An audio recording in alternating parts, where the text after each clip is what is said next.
just one or two thoughts on a little news story that's broken this week. There's a fictional character in this. He's called Plumhead the Pigfucker. I just want to emphasise the fictional nature of this character.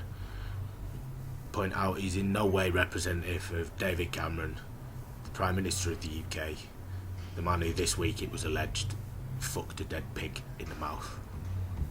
See, I get pissed off because we get told that the working class is that we're antisocial.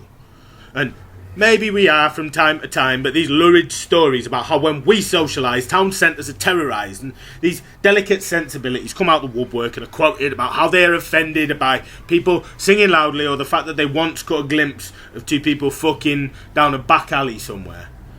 Fair dues, if it's outside your house it must be a bit blagging, but it's hardly the crime of the century. And, papers print pictures of people having a good time in areas of cities filled with pubs, clubs and bars, which last time I checked were generally designated as places for people to have a good time.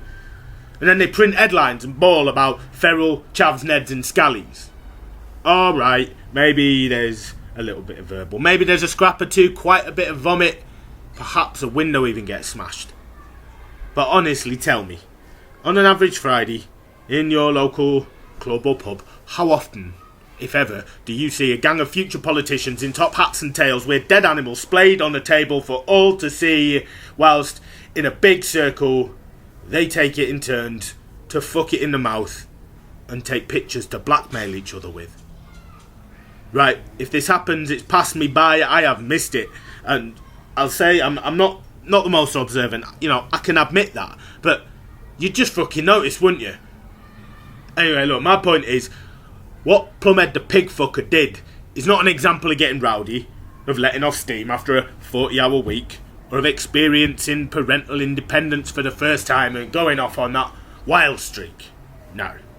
This is the stench of our class system starting to reek through.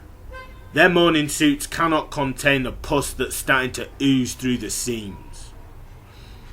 This sort of thing, this is their currency, this is what they trade on favours done, so those envelopes stay in drawers, precisely so they do not end up on the pages of books on the shelves of W.H. Smith at the fucking airport.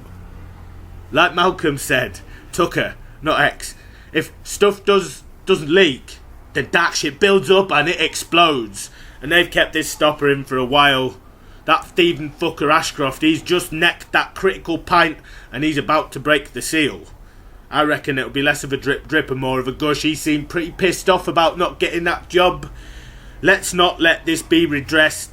Don't allow them to co-opt it with the youthful exuberance narrative that they'll spin. This is a chance for us, metaphorically speaking, of course, to begin kicking every last tooth out of his double silver spoon grin. Pop to the shop, mate, get some popcorn and let's watch the party grandees stick the knife in, and then we can just crack on with our own thing. This is not a distraction. We can have bread and roses too. We can destroy their government and we can call them pig fuckers.